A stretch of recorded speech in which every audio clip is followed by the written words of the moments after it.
Welcome to the NHL 94 podcast, part of the CBP Media Network. This podcast is dedicated to the greatest game ever developed, where I will talk about the development of the game, tournaments and matches, our stories about NHL 94, the people that make up the NHL 94 community, the games won, lost, and the chirps that need to be heard around the world.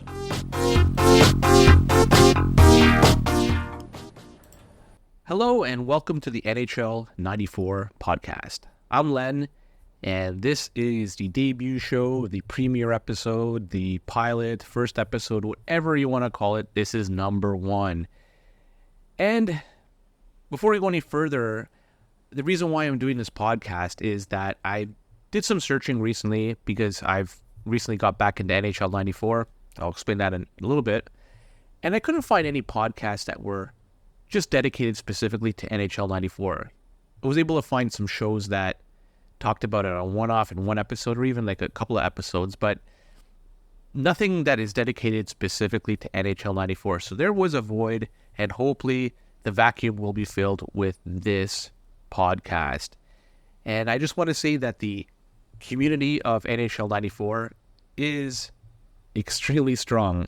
I came across it not too long ago, and I am impressed given the fact that NHL 94 came out about 30 years ago, a little bit more in fact. It was October 1993, and I believe that is when it hit North American shores on both the Genesis and SNES.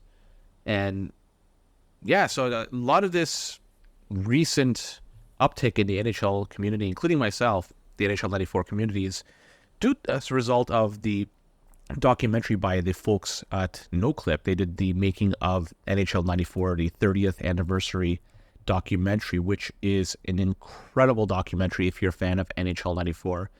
Totally recommend you watch it. It's available on YouTube, and it's comprehensive. It talks behind the scenes with the people that developed the game, how it is they got to the point of developing NHL 94. It's incredible stuff. I totally recommend everybody check it out. I just want to touch on my experience with NHL 94, how it is I came across it, because everybody has their own story, and I'm just going to give you mine. And I am somebody that was born in the late 70s, 77 to be specific. And I had a Genesis growing up. I also had a Super Nintendo as well. And we got the NHL 92 and also had Madden 92 for my Genesis. Never got to play NHL on SNES until a little bit later on. My friend got it across the street. And by the way, I'm not a fan of it. For whatever reason, I just don't like it. It seems to be rather choppy. At least that's what I remember about it when I was going to my friend's house. It didn't look as smooth and as fluid as the Genesis version. So that could be wrong. It might be just the nostalgia or anything that's making the Genesis one appear better. But for whatever reason, I never really got into the SNES version. And so my apologies for the people that prefer that. I'm a Genesis guy with respect to NHL 94. I love the SNES for other games, but definitely not NHL 94. And I'm not even going to talk about the Genesis CD, which is the redheaded stepchild of the NHL 94 family. So as I mentioned, we had Madden 92, and we also had NHL 92, and we played the shit out of both those. And Madden 92 was incredible. And the documentary from NoClip mentions the direct connection between Madden, the Madden series, and NHL. So that's why I'm bringing up the Madden 92, because I did play it. I enjoyed playing it. The 92 Madden version is something I really liked because it had the ambulance coming on the field of play. So if you injure one of your players, famously, the ambulance would come on and run over all the players. So we would try to do quarterback sneaks after play until the quarterback got injured and watch the players get run over by the ambulance. It was great stuff. Anyways, NHL 92, which by the way has really great, the intro music was the best one of all the NHLs that I played. We loved that game. We played that like crazy. And even though like we had it, we did not know that NHL 92 did not have the blessing of the NHLPA. Because if you play it, you know that there's going to be numbers, but no names for the players. You get the team names, but no player names. Never thought about that at the time. Then NHL 93 came out, and it was the exact opposite. It got the blessing of the NHLPA, but not the NHL. So there would be no team names, but players and numbers are there.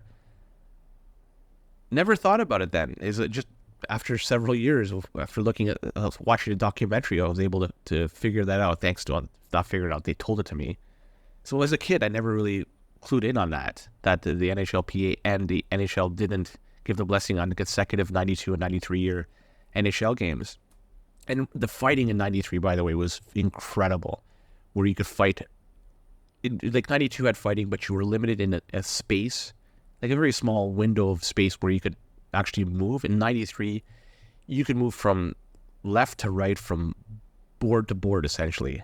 And the fighting was great, and you could injure people when you fight. And that was funny. When you injure somebody and you knock them out for the game, they would have to skate back to the penalty box, nursing their injuries, and they have to struggle to get there. It was always very comical to watch. So yeah, we played NHL 92 like crazy. 93 never had it. Friend had it. Played with him. But then 94 came out. And that took everything that was great and made it even better, except for the fighting. I wish somehow the fighting was kept in, or at least the code was somehow saved so we could try it out 30 years later, because from the documentary, it was noted that the NHL was not going to give their blessing as long as the fighting remained in the game. So they had to strip it out. And they did this at a point where the fighting was at an advanced stage that it basically was ready to ship like that. And they were going to have, from what I understand, you could pull the jersey over players' heads and stuff like that. So we lost a really good aspect of the game thanks to NHL. Thanks, NHL. Anyway, the fact that the fighting was not in there didn't detract too much from the game. The gameplay for NHL 94 is incredible for everybody that is listening to this. So we got NHL 94. My brother, who was 3 years older than I, we used to play a ton. We played the shit out of this game. Not just he and I, but then my friend across the street and anybody else, and a friend of the family got the game too. Like, everybody who had a Genesis seemed to have had NHL 94. It just seemed like the game that people had, also not just a pastime, but to settle disputes. No longer did you have to go to the schoolyard and duke it out in the field or whatever. It's now any disputes, just play the game. Whoever won, they're the winner. This is the way all conflicts should be dealt with, not even on a global scale right now. We should just have people, countries, play it out NHL 94 style. Whoever wins, they're the winner. Anyways, played the crap out of this. Had so much fun. The one thing that I noticed, my brother used to play with his friends. And I say this plural because one of his friends had the Genesis, the EA 4 controller multi-tap port. That's the guy that you plug into your Genesis. It goes flush against the Genesis. Then you can plug up to 4 different controllers. And with that, you could play up to 4 players in NHL 94. That blew my mind. To watch 4 people in the same room play a game we all loved totally blew my mind. The chirping was off the chart. So watching this, and I wasn't able to participate. I was always just, for the most part, somebody just looking at this, watching them play, jealous, truly, truly jealous. But it didn't deter from the fact that NHL 94 was incredible on so many levels. That 2-on-2 action took the game up one extra notch. So we played like crazy for that 1 year. Had so much fun with it. Then, unfortunately, NHL 95 came around. What did I do? I made a stupid move. I traded in my NHL 94 plus some cash at the local flea market to get NHL 95. I thought NHL 95 was going to be great. NHL 92 was good. NHL 93 was better. 94 was even better. Here's 95. It's got to be incredible, right? It's got all these new features. It says that they have block shots where you could get on the floor, get on the ice and block shots with your body. I believe they have that. Drop passes, one-time passes. I think they had all that. Plus 2-on-2, plus a goalie. That's it. You could have that on the ice. So, yeah, so it seemed like really good. Then you plug it in, try it out, and you're like, wait a minute. They changed the engine. NHL 95. Now, apologies here for people that like NHL 95.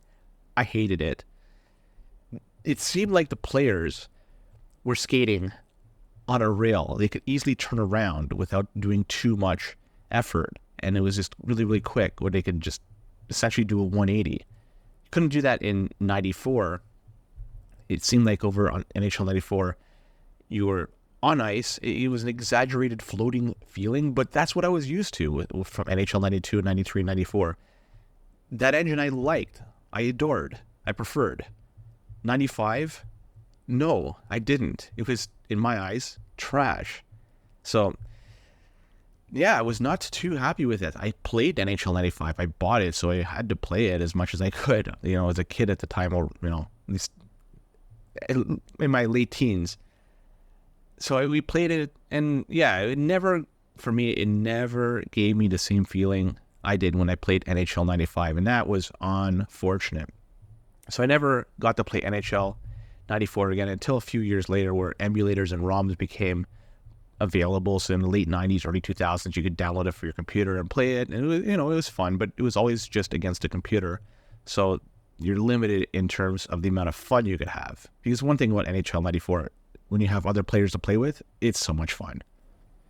So fast forward until just a few years ago, 2018, 2019, at the place I used to work at lunchtime, we used to play video games, and we brought in our old consoles and play with our Xbox 360s, or even sometimes we'd bring in our Switch.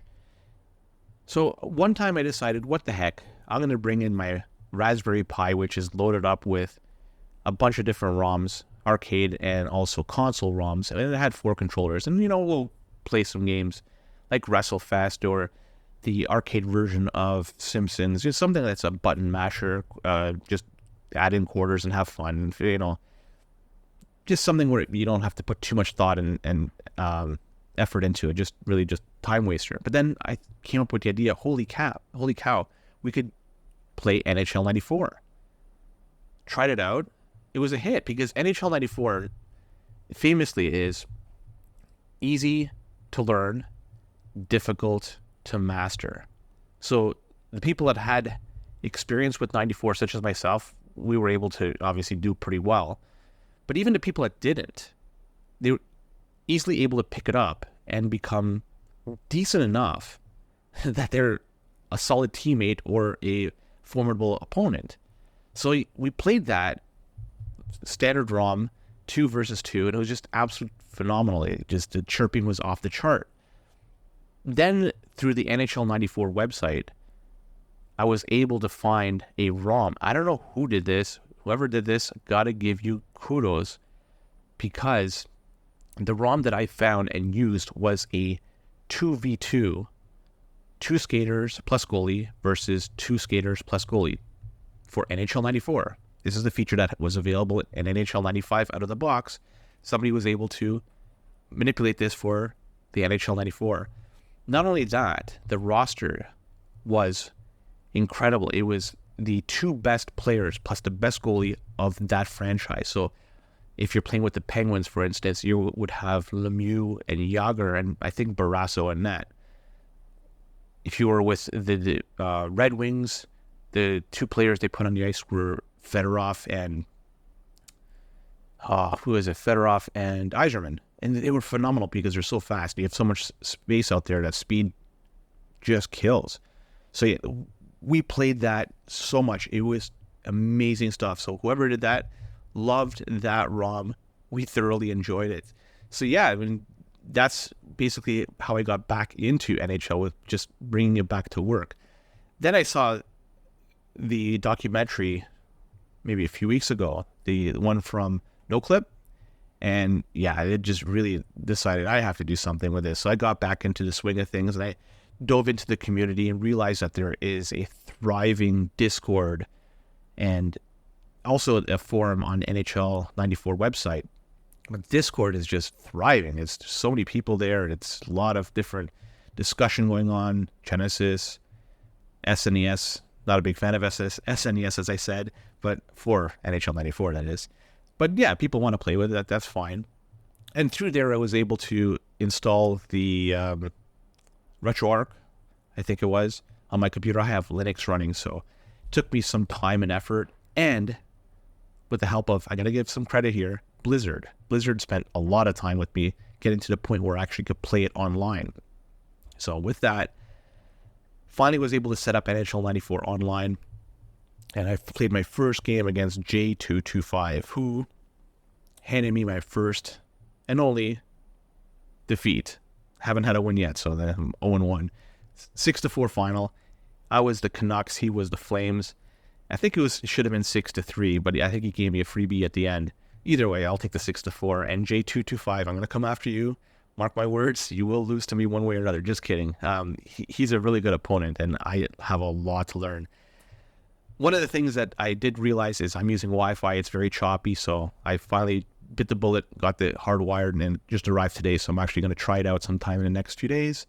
And maybe I could actually give J225 and somebody else a run for their money. But anyways, that's basically my story into NHL 94 and how I got back into NHL 94. Thoroughly enjoy the game, love it. The community is thriving, it is active, and it's very helpful. And so anybody that's looking to get into NHL 94, check out the Discord. It is, as I mentioned, you get a lot of different information over there, a lot of people helping you out. So that's it. And I would love to hear your story about how you got into NHL 94, or how it is you still play it. So what you could do is simply just drop me an email, and you can send me an email at nhl94pod@gmail.com. So I'd love to hear your stories, because I want to hear everybody's stories out there, how they got in and how they're enjoying the beautiful game of NHL 94. Also, you could catch me on Twitter or X. I don't know what you call it these days. And I'm at the handle at NHL94podcast.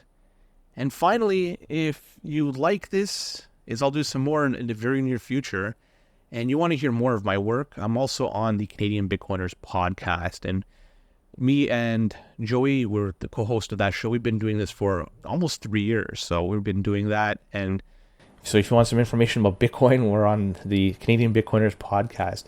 So with that, keep your stick on the ice, keep your controller plugged in, and we'll be back at this very soon.